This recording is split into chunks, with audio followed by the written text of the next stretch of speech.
Vamos a escuchar ahora a Pedro Paradiso Sotile, abogado presidente de la Fundación Igualdad.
el odio no nos sale, no somos iguales que ellos.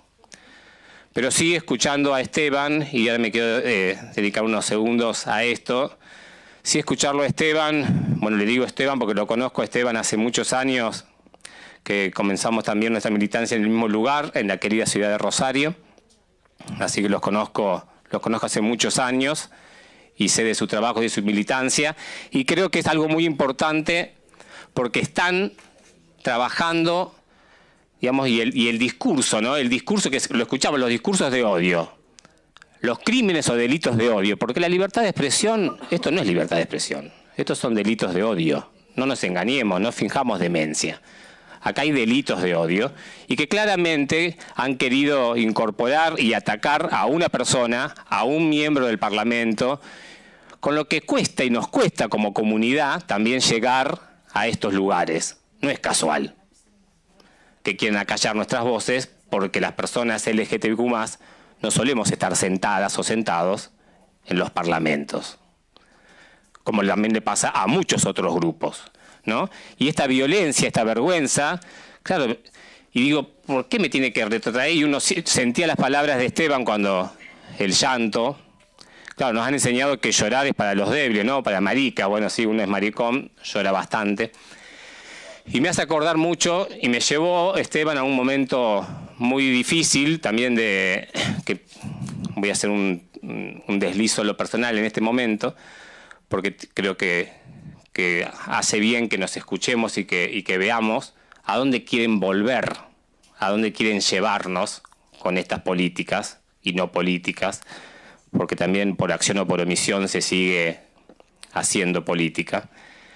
Y ese llanto me hacía acordar a mi adolescencia, Esteban, que todavía ni siquiera, ni yo sabía que era gay, pero no lo entendía, y escuchaba esas cosas, ¿no? Que éramos delincuentes, perversos, corruptores de menores, pedófilos, que no íbamos a morir de SIDA.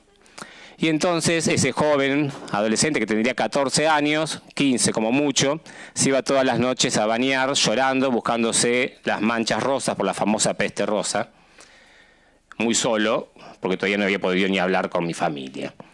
Y eso es lo que estaban queriendo volver, ¿no? A implementar con la misma basura, con la misma impunidad, ese discurso, y no lo van a lograr.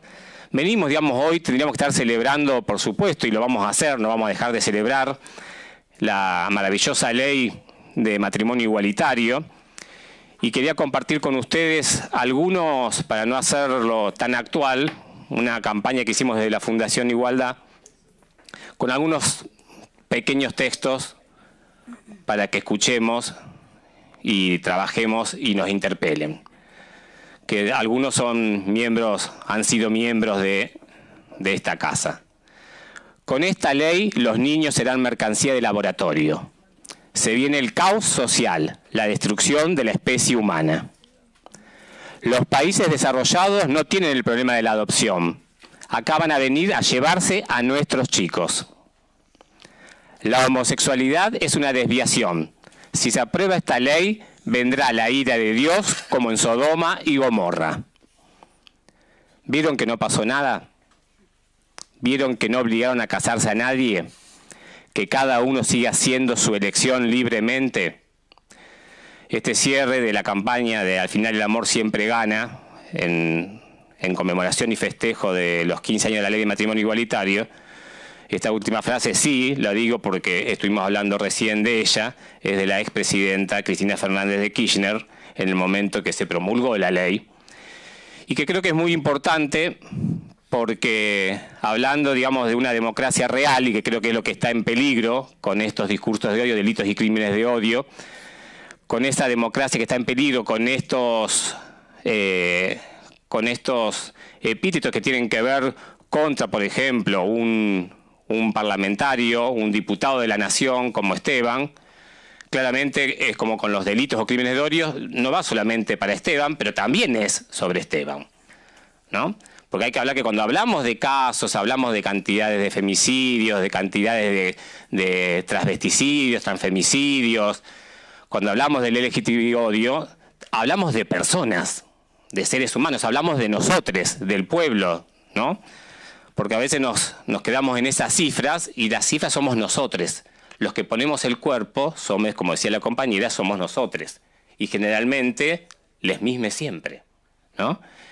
Y acá que estoy acompañado también de otras organizaciones de la comunidad, que es tan importante también decir, y escuchaba las formas, ¿no?, que detuvieron a las compañeras por su militancia política, y yo escuchaba y me hacía acordar también claramente a lo que hemos vivido siempre desde la comunidad, sobre todo las compañeras travesti trans, ¿no?, donde eran detenidas y bueno, con la mala suerte de que lamentablemente quienes íbamos a buscarlas a las comisarías eran las personas amigas, porque a veces tampoco las familias habían sido expulsadas de la familia, y por eso es tan importante ver esta cuestión y ponerle un fin, ¿no? No podemos seguir callados, no podemos seguir silenciosos, por eso celebramos y festejo este momento, este encuentro, porque lo que se viene, hoy vienen por nosotros, mañana van por vos, van por todos, no tengo la menor duda que esto es así. Estamos frente a un episodio y a una campaña que con el terror, con el miedo, con la impunidad, con la injusticia, con la persecución, con el insulto, van a querer callarnos. No nos vamos a callar, y voy a terminar con dos cosas. Con una frase de alguien que queremos mucho y que aparte sentí orgullo por primera vez en mi vida gracias a él, y ahora que venimos del mes del orgullo no puedo dejar de decirlo, que nos decía nuestro querido Carlos Jáuregui: en una sociedad que nos educa para la vergüenza, el orgullo es una respuesta política, y eso es lo que estamos defendiendo acá, eso es lo que vamos a seguir defendiendo, mal que le pese a quien le pese. Así que creo que es importante, no solamente importante, sino que es imprescindible que esta casa repudie lo que le hicieron al diputado Paulón. Y por último, decirles algo también personal, pero que tiene que ver con mi hija, con quienes nos adoptamos, con mi hijo y con mi hija, pero voy a hablar ahora de mi hija, con quienes nos adoptamos hace varios años gracias a esta hermosa ley. Pero miren por lo que vienen y el daño que se están haciendo, y también esto que escuchaba en las escuelas, alguno dijo al comienzo, alguna dijo sobre el tema de los directores de escuela. Mi hija tiene 10 años. Cuando el año pasado tenía 9, y hablaban en la escuela sobre mi ley, porque yo había sacado un artículo sobre la importancia de la democracia y cuáles eran las distintas opciones y alternativas que había en la votación. Claramente no mencionaba al señor presidente de la Nación, a Javier Milei, como una alternativa, y daba mis fundamentos. Y al año siguiente mi hija viene después de la escuela y me dice: papá, ¿vos estás seguro que no te va a venir a buscar la policía? ¿Cómo, hija, la policía? Y ahí me di cuenta de lo terrible que está sucediendo, y por eso digo de darme fuerzas para no seguir callando, y que no tenemos que seguir callando. Porque una niña de 9 años sienta, perciba o escuche en una escuela pública, digamos, que a su padre, por lo que dice o por lo que piensa, por su militancia, lo puede venir a buscar la policía, que al calabozo no volvemos nunca más igualmente, pero lamentablemente hay algunos que están haciendo mucho para que sigamos volviendo, y hay que tener un cierre definitivo por nosotros, pero sobre todas las cosas por la democracia constitucional que está en riesgo. Muchas gracias.